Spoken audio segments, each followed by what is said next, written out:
The massive alien ships dropped out of hyperspace like dark clouds blocking the sun.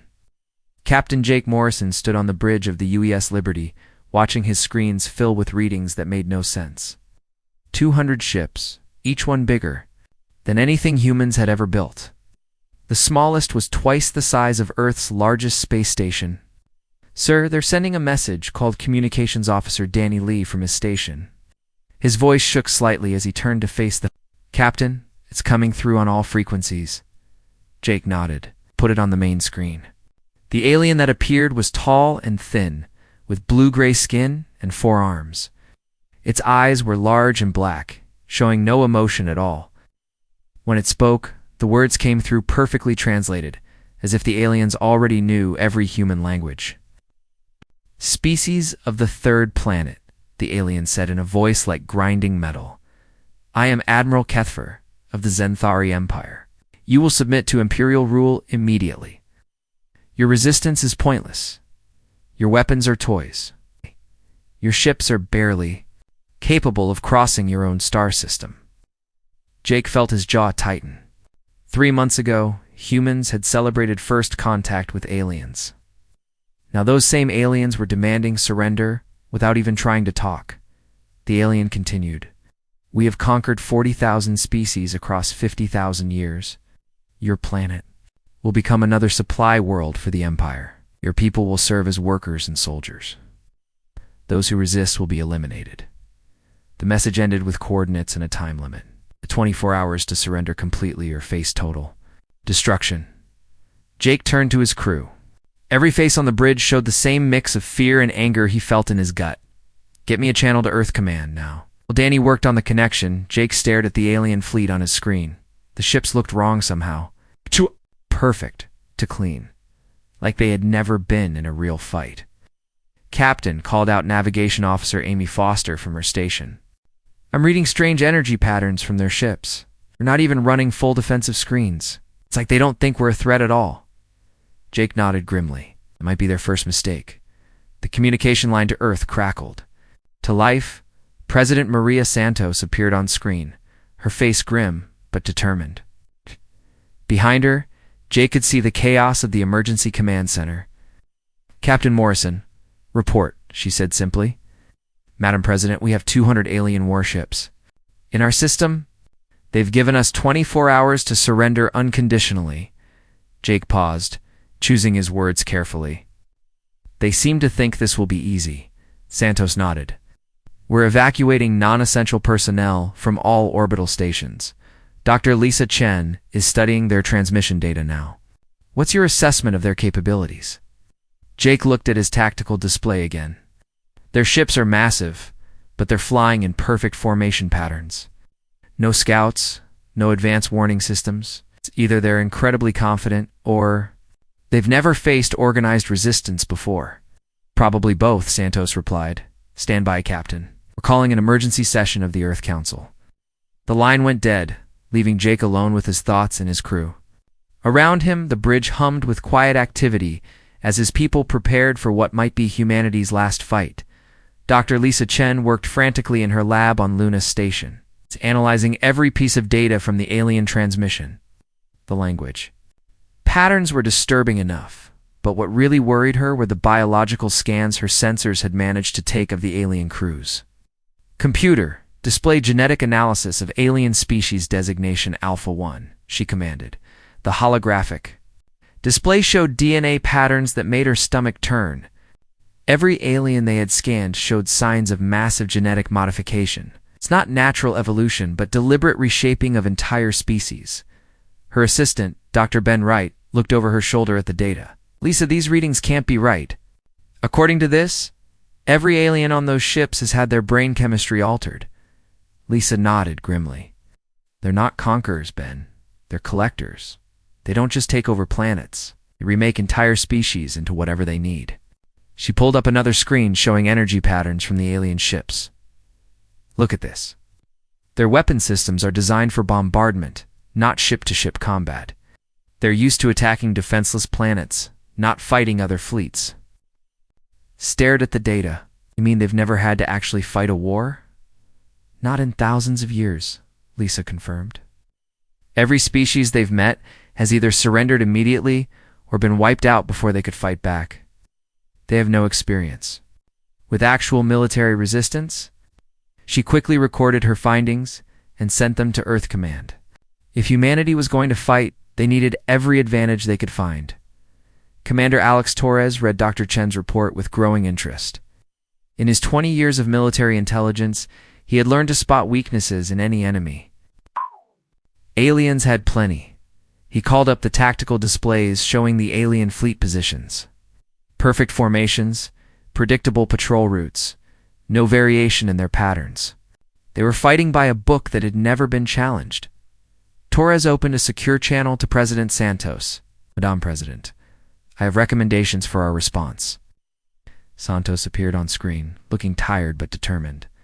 Go ahead, Commander. The aliens are overconfident. They've never faced real resistance, so they don't know how to handle it. Their ships are powerful, but inflexible. Their crews have been genetically modified for obedience, not independent thinking. Torres pulled up a star chart showing human colony positions. If we're going to fight, we need to abandon traditional tactics. Hit-and-run attacks, guerrilla warfare, anything unpredictable. Make them fight a kind of war they've never seen before. Santos nodded slowly. And if we lose? Torres met her gaze steadily. Then we make sure the galaxy remembers that humans don't go quietly. President Santos stood before the emergency session of the Earth Council, looking at the faces of representatives from every human colony and nation. Behind her, the main screen showed the alien fleet, still holding position beyond Mars' orbit. Fellow humans, she began, her voice carrying across the silent chamber. We face a choice that will define our species forever. We can surrender and become slaves to an empire that has crushed 40,000 worlds, or we can fight. She paused, letting the weight of her words sink in. I won't lie to you. Our chances are not good. They have more ships, better weapons, and 50,000 years of experience conquering other species. A murmur ran through the chamber, but Santos continued. But they have never faced humans before. They have never faced a species that values freedom more than life itself. They have never faced a people who would rather die fighting than live on their knees. She straightened, her voice growing stronger. I move that we reject their ultimatum completely. Let them come. Let them learn. What happens when they threaten humanity? The vote was unanimous. Santos opened a communication channel to the alien fleet. Admiral Kethfer appeared on screen, his forearms folded in what looked like boredom. Have you made your decision, primitive ones? He asked in his grinding voice. Santos looked directly into the alien's black eyes. We have our answer is no. We will not surrender. We will not submit. If you want Earth, you'll have to take it. The alien's expression didn't change. Your resistance is meaningless. We will crush your pathetic fleet and reduce your cities to ash. Your species will serve the Empire, or it will cease to exist. Santos smiled coldly. You're welcome to try. Let me give you some free advice, Admiral. You've conquered 40,000 species, but you've never fought humans before. We don't surrender, we don't give up. And we have a very long memory for those who threaten our families. She cut the transmission, leaving the alien fleet in silence. The war was about to begin. Admiral Kethfer stood in his command chamber aboard the Imperial flagship Dominion, staring at reports that made no sense. His forearms moved nervously as he read the same data for the third time. These humans, he said to his second-in-command, they are not responding correctly. Commander Zethrak looked up from his own display. What do you mean, Admiral? Every species we have conquered follows the same pattern. First they panic, then they try to negotiate. Finally, they surrender when they see our power. Cathar gestured at the screens around them. These humans are evacuating their civilians while building more weapons. They are preparing for war. Zethrak's large black eyes showed confusion. Perhaps they do not understand the futility of resistance. No, Kethfer said slowly. I think they understand perfectly. They simply do not care. On the human colony world of New Denver, civilian engineer Ryan Clark worked around the clock. To evacuate the population? Unlike other colony worlds, New Denver had chosen to fight instead of fleeing completely. Women, children, and elderly were being moved to safer worlds. But anyone who could hold a weapon was staying. Ryan watched transport ships lift off every few minutes, carrying families to safety. But for every ship that left, 2 more arrived, carrying volunteers and weapons. Miners from the asteroid belt brought drilling equipment that could be turned into weapons. Traders brought supplies and stayed to help fight. Ryan called out Sarah Kim, the colony's security chief. "You need to see this." She led him to the observation deck where a small crowd had gathered. In space above them, alien scout ships moved in slow, predictable patterns. They flew the same routes every day, at the same times, never changing their approach. "They've been doing this for a week," Sarah explained. "Same ships, same flight paths, same timing. It's like they're following a manual." Ryan studied the alien ships through binoculars. They're not scouting. They're just going through the motions. They don't expect us to fight back, so they're not really preparing for battle. Sarah nodded grimly. "That might be the only advantage we get." In space near Jupiter's moons, Captain Amy Foster commanded the UES Defiant, a small frigate built for exploration, not war. Her ship carried a crew of 30 and weapons that were barely more than mining tools adapted for combat. Captain called out her weapons officer, Lieutenant Pete Miller. "We have an Imperial cruiser approaching. It's 5 times our size." Amy looked at her tactical display. The alien ship was massive, bristling with weapons, and moving straight toward them without any defensive maneuvers. It didn't even have its shields at full power. "They think we'll run," she said quietly, "or surrender." "Should we, Captain?" asked Miller. Amy thought of the families evacuating from New Denver, of the children being moved to safety while there. Parents stayed to fight. "No, we're going to show them what humans do when cornered." She opened a channel to her crew. "All hands, this is the captain. We're about to engage an enemy cruiser that outguns us 10 to 1. But they've made a mistake. They think we're going to fight fair." She could hear nervous laughter from her crew. Good. They were scared but still willing to fight. "Pete, load the nuclear mining charges into torpedo tubes 1 through 4. Set them for proximity detonation, Captain. Those aren't designed for ship combat," Miller warned. "Exactly, they won't expect it." Amy turned to her pilot. "Take us straight at them, full speed. Make it look like a suicide run." The Defiant accelerated toward the alien cruiser, which continued its slow, predictable approach. Amy watched the distance close on her screen. The alien ship wasn't even bothering to target them properly. "Fire tubes 1 and 2, Amy ordered. The mining charges shot out ahead of the Defiant, crude and slow compared to real torpedoes. The alien ship's defensive systems ignored them completely, focusing on the approaching human frigate instead. Amy waited until the last possible second. Fire tubes 3 and 4. All power to engines. Hard turn to port. The Defiant spun away from the alien cruiser just as all 4 nuclear charges detonated simultaneously. The alien ship's shields flared and died, and massive explosions tore through its weapon ports. "Target their main engine?" Amy shouted over the noise of alarms. "Everything we have?" The crippled alien cruiser tried to turn away, but its engines were damaged and its weapons systems were offline. The Defiant's small laser cannons carved into the alien ship's hull until it finally went dark. Amy stared at her screen in amazement. They had actually won. "Pete, are you recording this?" Asked. "Yes, Captain. Full battle record." "Good. Send it to every human ship in the fleet. Let them see that these aliens can be beaten." The battle recording spread through human space like wildfire. Within hours, every colony, every ship, every human outpost had seen the impossible. A tiny human frigate defeating a massive alien warship. But the recording showed something else that military analysts found even more important. The alien ship had fought like it was following a textbook. No creativity, no adaptation, no unpredictable moves. It was powerful, but completely inflexible. On Mars, Dr. Ben Wright studied captured alien technology in his laboratory. The weapons and defensive systems were incredibly advanced, but they all operated on the same principle: overwhelming force applied in predictable patterns. "Computer, analyze alien weapon targeting systems," he commanded. The display showed firing patterns that were mathematically perfect, but completely rigid. The aliens aimed for maximum damage using calculations that assumed their targets would behave in standard ways. They've never had to adapt their tactics, Ben realized. Every species they've conquered has either surrendered immediately or been destroyed by their standard attack patterns. They don't know how to handle enemies who fight differently. He quickly sent his findings to Earth Command.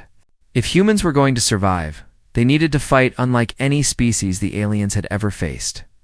Back on New Denver, Ryan Clark received a transmission that changed everything. Colony after colony was sending the same message to the alien fleet. Not surrender, not negotiation, but defiance. The message was simple and broadcast on all frequencies. You want our worlds? Come and take them. Ryan watched alien scout ships change their patrol patterns for the first time in weeks. The predictable routes were abandoned as the aliens tried to figure out why humans were broadcasting challenges instead of pleas for mercy. Sarah, he called to the security chief. I think we're confusing them. Sarah looked at the alien ships moving in random, uncertain patterns. Good, confused enemies make mistakes. Admiral Kethfer received reports from across the sector, each one more disturbing than the last. Human colonies were not evacuating completely. Instead, they were preparing for siege warfare. Civilian ships were being converted into weapons, platforms. Mining equipment was being turned into military hardware.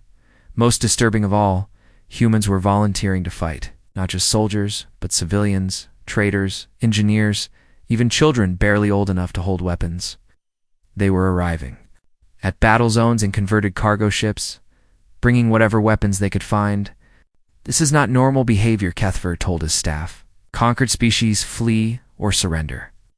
They do not gather together to fight hopeless battles. His intelligence officer, a modified human from a world conquered centuries ago, spoke carefully. Admiral, perhaps these humans do not understand that resistance is futile. Kethfer looked at the human, noting the glazed eyes and mechanical speech patterns that marked all modified species. No, I think they understand perfectly. They simply choose to fight anyway. He turned to his tactical display, showing human fleet movements across the sector. Instead of concentrating their forces for one decisive battle, the humans were spreading out, preparing for dozens of smaller engagements. They are not fighting to win, he realized. No. They are fighting to make us pay the highest possible price. For victory. For the first time in his long military career, Admiral Kethfer felt something he had never experienced before. Uncertainty. The war was about to become far more difficult than anyone in the Empire had imagined. Admiral Kate Phillips watched her fleet take position around Proxima Centauri, knowing this would be humanity's first real test. The alien empire had sent 50 warships to crush the colony, expecting easy victory. Instead, they found something no alien commander had seen in 50,000 years. A mixed fleet willing to fight to the death. Kate's fleet was a strange collection of ships. Military vessels flew alongside cargo haulers, mining ships, and passenger transports. Farmers and engineers sat next to trained soldiers.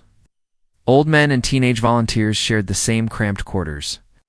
Admiral called out Communications Officer Danny Lee from the bridge of the UES Resistance. The alien fleet is demanding our surrender. Standard ultimatum. Kate looked at her tactical display. 50 alien ships against her fleet of 80 vessels. On paper, the aliens should win easily. Their ships were bigger, their weapons more powerful, their technology far superior. Send them our response, Kate ordered. Tell them if they want Proxima Centauri, they can come and take it. She opened a channel to her entire fleet. All ships, this is Admiral Phillips. Today we show the galaxy what humans are made of. We may not have the biggest guns or the strongest shields, but we have something they don't understand. We fight. For our families, our freedom, and our future. The alien fleet advanced in perfect formation, just as human intelligence had predicted. No scouts, no flanking maneuvers, just a straight-line assault designed to overwhelm through superior firepower. Kate waited until they were in range. All civilian vessels execute Pattern Alpha. Military ships follow my lead. The battle began with something the aliens had never seen before. Instead of forming a battle line, the human ships scattered in all directions, cargo haulers loaded, with explosives rammed into alien cruisers while fighter pilots deliberately crashed their ships into enemy weapon systems. Captain Lucy Wong commanded a converted mining ship called the Digger. Her crew of 20 miners had volunteered to fight after their families were evacuated. Their ship carried no military weapons, just industrial drilling equipment and a cargo hold full of mining explosives. "Take us straight at that destroyer," Lucy ordered her pilot. "Full speed." "Captain, that's suicide," her engineer protested. "No," Lucy replied calmly. "That's war." "Ooh, ah!" The Digger accelerated toward the alien destroyer, taking heavy fire, but refusing to change course. Lucy watched her. Hull breach warnings flashed red as alien weapons tore through her ship's armor. "All hands abandon ship," she ordered. "Except you, Tom. I need you to keep the engines running for 30 more seconds." Her crew raced for the escape pods while Lucy and her engineer Tom Bradley stayed at their stations. The alien destroyer grew larger on their screen, its weapons now targeting other human ships, as it dismissed the crippled mining vessel as a threat. 20 seconds, Tom called out. Lucy armed the mining charges in her cargo hold, enough explosives to crack an asteroid, all set to detonate on impact. 10 seconds. Tom, get to the pod. "Not without you, Captain. That's an order." Tom hesitated, then ran for the escape pod. Lucy stayed at her pilot station, keeping the Digger on course as alien weapons continued to tear her ship apart. The mining ship struck the alien destroyer amidships, and the explosion lit up space like a small sun. When the light faded, both ships were gone. Across the battlefield, similar scenes played out as human ships threw themselves at alien vessels with desperate courage. A passenger transport rammed an alien cruiser, taking out its main weapons. Fighter pilots ejected at the last second after setting their ships on collision courses with alien command bridges. Danny Lee, monitoring alien communications from his station, heard something that made his blood run cold. For the first time in recorded galactic history, alien crews were reporting fear. "Admiral," he called to Kate, "the aliens are panicking. Their communications are full of words I've never heard before. Our translators having trouble with concepts like desperate resistance and kamikaze attack." Kate nodded grimly. "Their language probably doesn't have words for those concepts. They've never faced enemies willing to die to hurt them." The battle raged for 6 hours. Human ships continued their unconventional attacks, using every trick they could think of. Ships pretended to be disabled, then fired all weapons when aliens came close. Others used their own wreckage as weapons, launching debris at alien ships. On Earth, scientist Helen Park watched the battle recordings with growing excitement.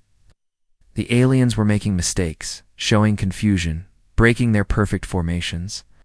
Their overwhelming technological advantage was being countered by human unpredictability. "Computer, analyze alien response patterns," she ordered. The data that appeared on her screen confirmed her suspicions.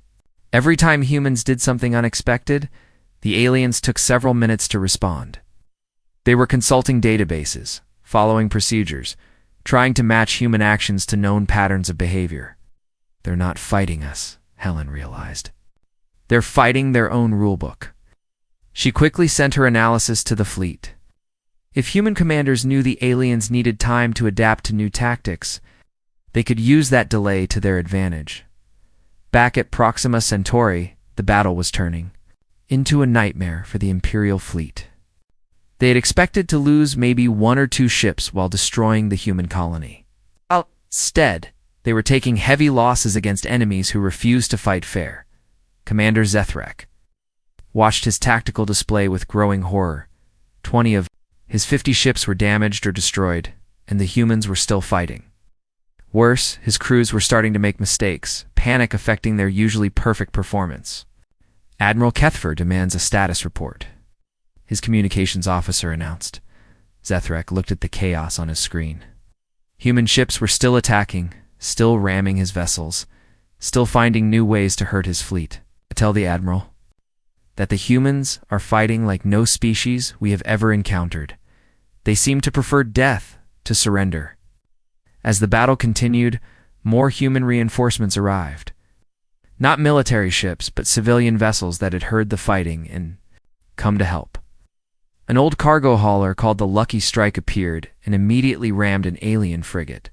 A passenger liner that should have been evacuating civilians instead launched all its escape pods as guided missiles. Kate Phillips watched her fleet sacrifice itself ship by ship to hurt the enemy. She had started the battle with 80 vessels. Now she had 30, but the aliens had lost almost as many. Admiral, her tactical officer, reported, "The alien fleet is withdrawing." Kate stared at her screen in amazement. The aliens were pulling back, their perfect formations broken, their crews clearly shaken by the ferocity of human resistance. "All ships," she broadcast to her remaining fleet, "pursue and harass. Don't let them leave without paying full price." Surviving ships chased the retreating aliens, launching hit-and-run attacks that claimed 3 more alien vessels before the Imperial fleet escaped to hyperspace. The Battle of Proxima Centauri was over. Technically, it was a human defeat. The colony had been destroyed, and Kate's fleet was in ruins. But strategically, it was a disaster for the Empire. News of the battle spread across the galaxy at light speed. For the first time in 50,000 years, an Imperial fleet had been forced to retreat. Subject species across the galaxy heard the impossible. Humans had made the invincible Empire afraid in the depths of space. Admiral Kethfer received reports that chilled him to his core. His fleet had lost 30% of its ships to enemies. They outnumbered more than 2 to 1. Worse, the survivors were spreading word of human tactics to other Imperial forces. But most disturbing of all were the reports coming from conquered worlds. Subject species were asking questions about the humans who fight back. Some were even beginning to resist their Imperial overseers, inspired by news of human defiance. "Send a message to the Emperor," Kethfer ordered. "Tell him we need reinforcements." "Many reinforcements? How many, Admiral?" Kethfer looked at the tactical reports again, at the recordings of human ships deliberately destroying themselves to hurt his fleet. At the communications full of alien crew members reporting fear for the first time in their lives. "All of them," he said quietly. "We're going to need all of them." The galaxy was beginning to learn that some species would rather burn than kneel. That lesson was spreading faster than the Empire could contain it. Emperor Vashtal had ruled the galaxy for 3,000 years, but he had never felt fear like this. Reports flooded in from across his empire, telling impossible stories. Subject species were asking questions, showing defiance, even attempting small rebellions. All because of one primitive species that refused to surrender.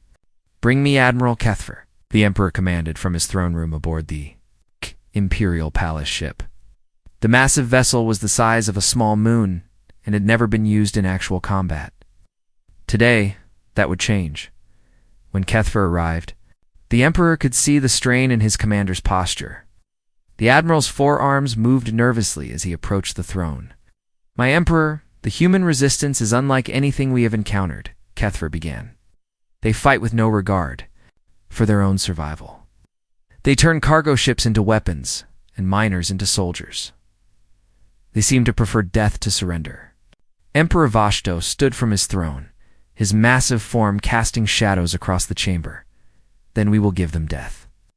I am taking personal command of this campaign. Prepare the full Imperial fleet. 500 ships, my Emperor, surely. That is excessive for one primitive world." The Emperor's eyes blazed with anger. "This is no longer about one world, Admiral. They are learning that the Empire can be resisted.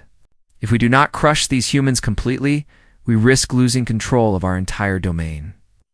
Colonel Sam Davis stood in the command center buried deep beneath Luna's surface, watching the tactical displays with growing dread. Intelligence reports showed the largest Imperial fleet ever assembled heading toward Earth. 500 ships, led by the Emperor himself. "Sir," called out Lieutenant Rachel Moore from her station. "We have confirmation. The Imperial Palace ship is with the fleet. The Emperor is coming personally." Sam nodded grimly. "Then he knows what's at stake. This isn't just about conquering Earth anymore. It's about maintaining control of his empire."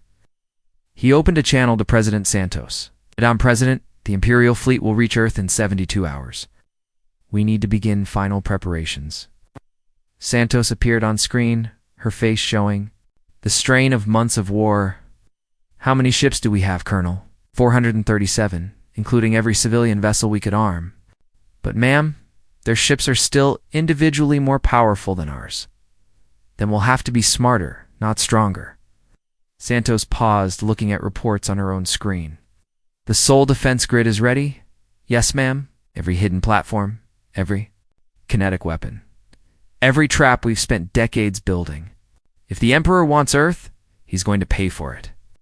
Captain Lucy Wong had survived the destruction of her mining ship at Proxima Centauri, rescued by a passing human vessel. Now she commanded the UES Vengeance, a new ship built from salvaged alien technology and human determination. Captain, her engineer Pete Miller, called from his station. The antimatter containment is holding, but barely. These weapons weren't designed for ships our size. Lucy nodded. The Vengeance carried humanity's most desperate weapon, antimatter bombs powerful enough to destroy entire fleets. The problem was getting close enough to use them without being vaporized first.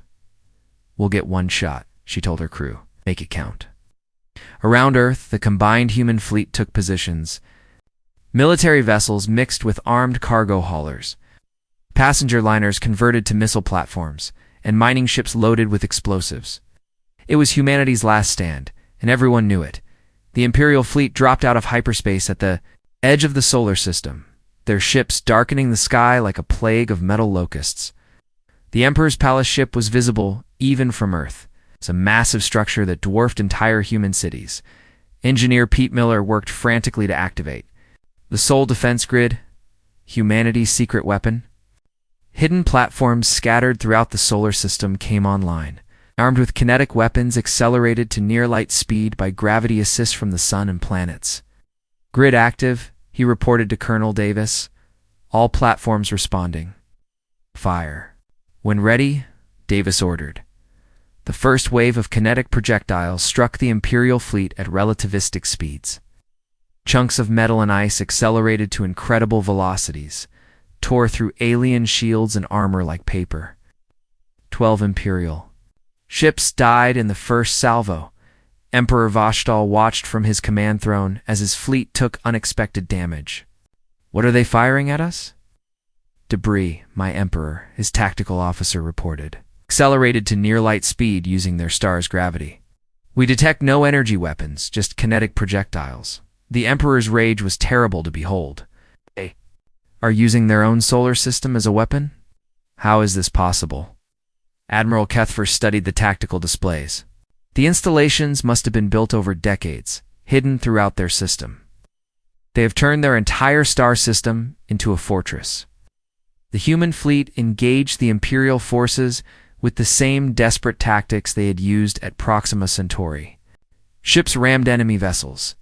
Fighters crashed into alien weapon systems. And cargo haulers exploded against Imperial cruisers. But this time, the aliens were ready. Emperor Voshtal had studied the human tactics and prepared countermeasures. His ships spread out, avoided ramming attacks, and used their superior firepower to devastating effect. Captain Steve Rodriguez commanded the UES Liberty, one of the few remaining military vessels in the human fleet.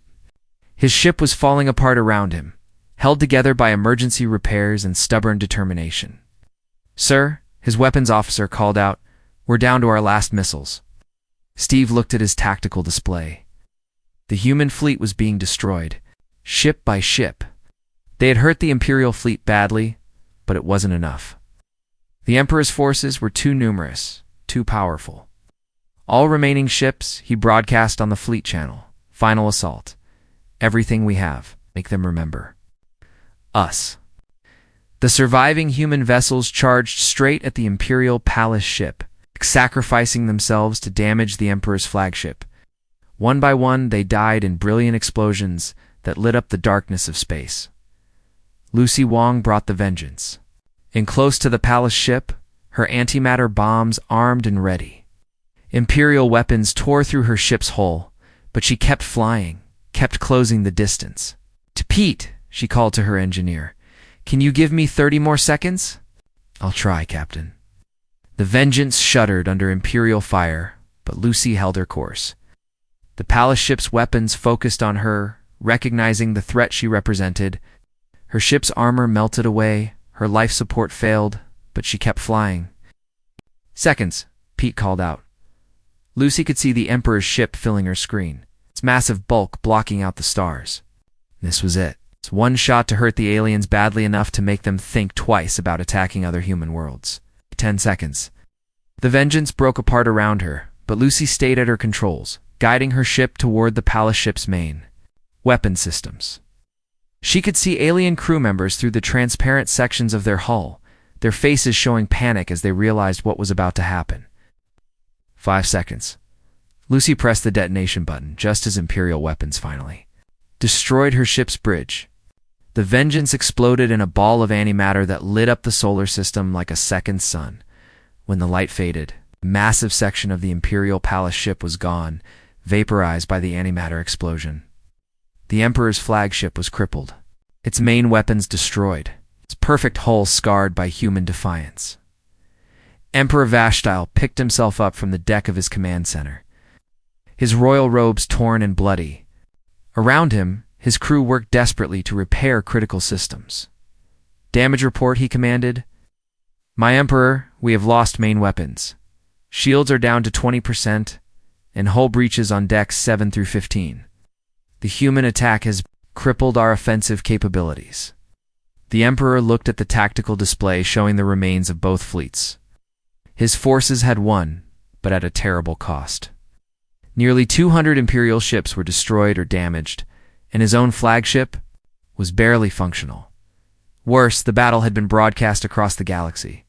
Every subject species had seen the Empire's flagship crippled by a primitive human vessel.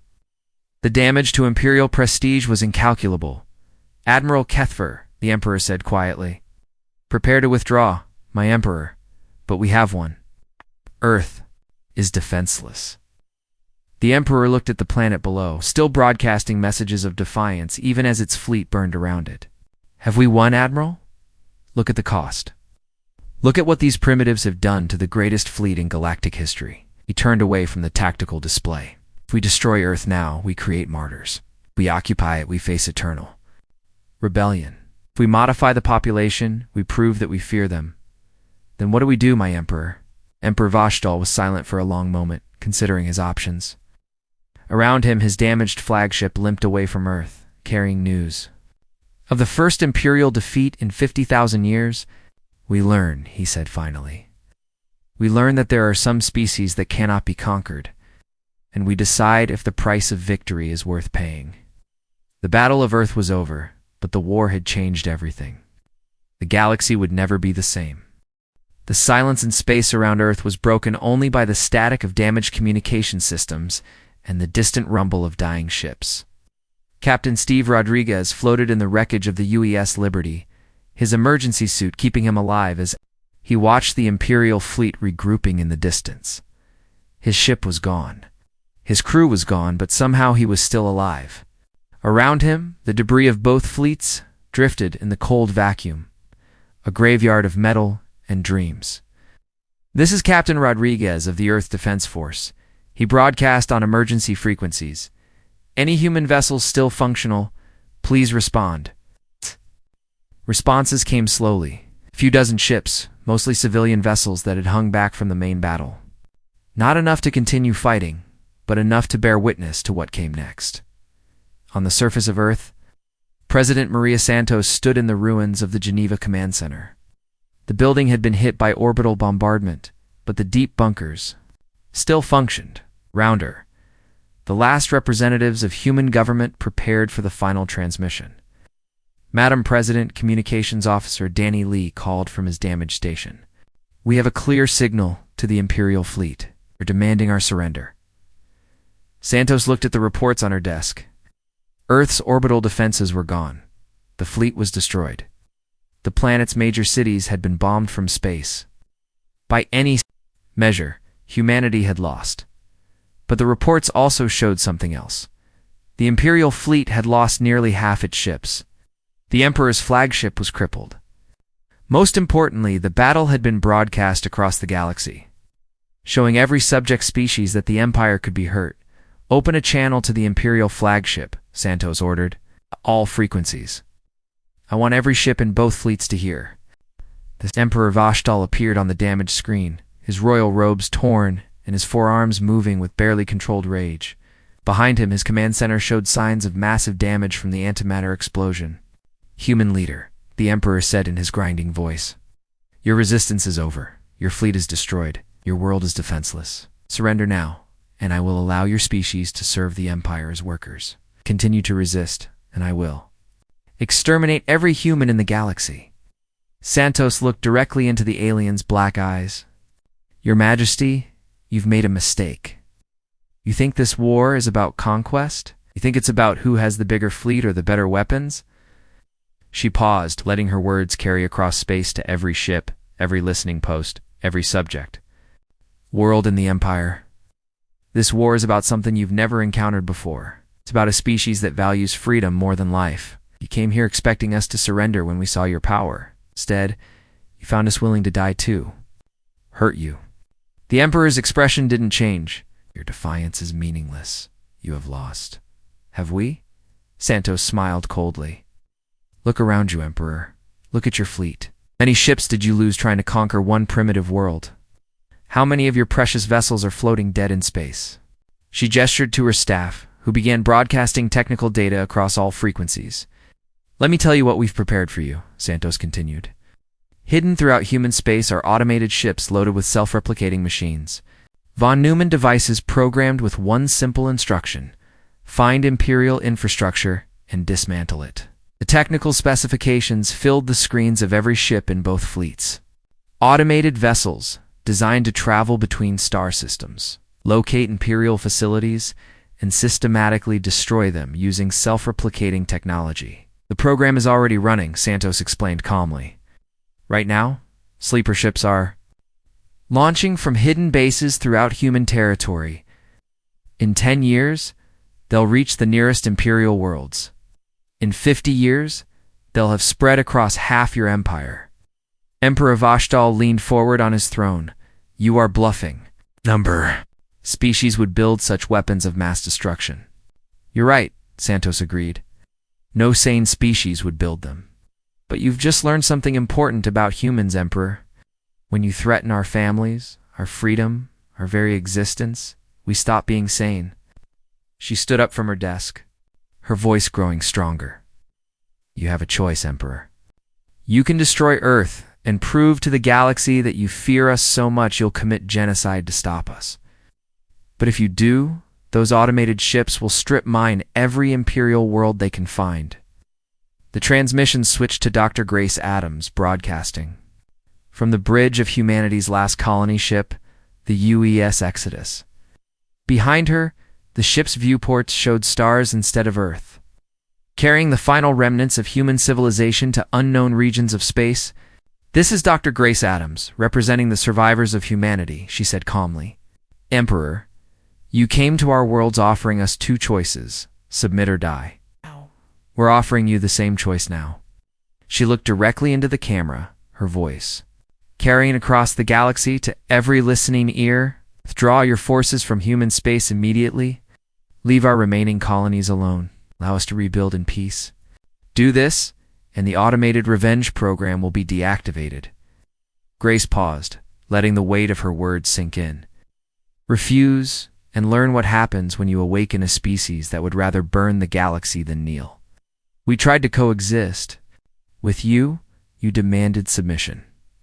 We offered you peace. You brought us war." Her voice grew cold as ice. "Now we offer you the same choice you gave us. Accept our terms, or face the consequences of teaching humans that diplomacy is useless, and only violence gets results." The transmission ended with technical specifications showing the full scope of humanity's doomsday weapon. Self-replicating machines capable of dismantling entire star systems, spreading exponentially across the galaxy, programmed to target any Imperial installation they encountered. Emperor Vashtal stared at his screens in silence. His advisors whispered among themselves, analyzing the technical data. confirming that the human threat was real and achievable with their level of technology. My Emperor Admiral Kethver said quietly, "The technical specifications are sound. If they have actually built these devices, they could destabilize the entire empire." The Emperor looked at the tactical display showing his damaged fleet. Half his ships were gone. His flagship was crippled. And now the humans were threatening to unleash automated weapons across his empire. But worse than the military threat was the political one. Every subject species in the galaxy had heard the human ultimatum. They had seen the Empire's greatest fleet damaged by primitives. They were learning that resistance was possible. "Status of subject worlds," the Emperor commanded. His intelligence officer activated a galactic display showing trouble spots across the Empire. Red markers appeared on dozens of worlds where subject species were asking questions, staging small protests, or outright refusing imperial orders. The human example is spreading. My Emperor. Species that have been compliant for thousands of years are beginning to resist. Some are even using the human word for their rebellions. What word? Freedom, my Emperor. They are calling it freedom. Emperor Vashtal was silent for a long moment, considering his options. He could destroy Earth and create martyrs that would inspire rebellion across the galaxy. He could try to occupy human space and face eternal guerrilla warfare. Or he could accept the human ultimatum and appear weak to his subjects. "Admiral Kethver," he said finally, "signaled the fleet. We are withdrawing from human space." "My Emperor, you heard me? All Imperial forces will withdraw beyond the boundaries of human territory. We will establish a buffer zone and leave these humans to their own devices." Kethver hesitated. If the other subject species see this as weakness. The Emperor looked at the reports of spreading rebellion across his empire. "They will see it as wisdom, Admiral. Some battles are not worth winning." He stood from his throne, his damaged robes hanging around his massive frame. "Send a message to all Imperial worlds. Tell them we have encountered a species that prefers death to submission. Tell them we have learned that some enemies cannot be conquered, only avoided." The Imperial fleet began its withdrawal from human space, carrying with them a new word that would spread across the galaxy like wildfire. Freedom. On Earth. President Santos watched the alien ships disappear into hyperspace. The planet was in ruins, the fleet was destroyed, and billions of humans were dead. But humanity had won something more important than victory. They had shown the galaxy that tyranny could be resisted, that freedom was worth any price. That some species would rather burn than bow. Captain Steve Rodriguez, rescued from the wreckage of his ship, stood with Santos as they watched the last Imperial vessel vanish from their screens. "What happens now, Madam President?" he asked. Santos looked at the stars where other human colonies waited to rebuild, where alien species were learning new words like freedom and resistance. "Now we heal," she said simply. "And we make sure that galaxy never forgets what happens when you try to enslave humanity." In the depths of space, automated ships began their long journey to Imperial worlds, carrying humanity's final message to the galaxy: some species cannot be conquered, some fights are worth everything. And freedom, once awakened, spreads faster than any empire can contain it.